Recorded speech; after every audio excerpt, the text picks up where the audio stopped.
एक बार एक हरे भरे जंगल में मिट्ठू नाम का एक तोता रहता था। वह कोई साधारण पक्षी नहीं था। उसके चमकीले हरे पंखों में एक विचारशील दिमाग और एक दयालु हृदय छिपा था।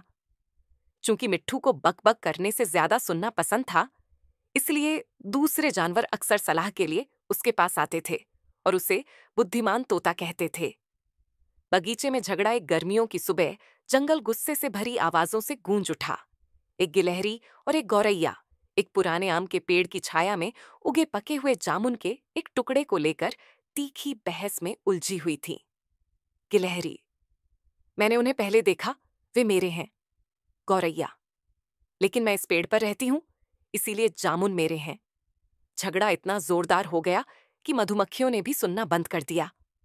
अंत में चिल्लाने से थककर पुराने आम के पेड़ ने मिट्ठू से फुसफुसाते हुए कहा, कृपया उनकी मदद करें, इससे पहले कि वे एक दूसरे को चीर दें। मिट्ठू का सवाल मिट्ठू गौरैया और गिलहरी के बीच में फड़फड़ाता हुआ नीचे आ गया।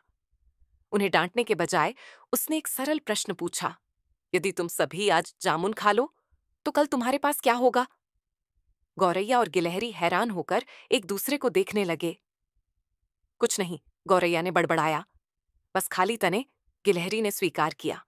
मिट्ठू ने आगे कहा, लेकिन यदि तुम आज जामुन बांट लो और कुछ बीज एक साथ बो दो तो भविष्य में तुम्हारे पास क्या होगा? उनके चेहरों पर एहसास उभर आया। गौरैया ने धीरे से चहकते हुए कहा, और भी जामुन की झाड़ियां। गिलहरी ने सिर हिलाया, हम दोनों के लिए पर्याप्त है। और भी। दोस्ती के बीज बोना मिट्ठू के मार्गदर्शन में गौरैया और गिलहरी ने जामुन को बराबर बराबर बांट लिया।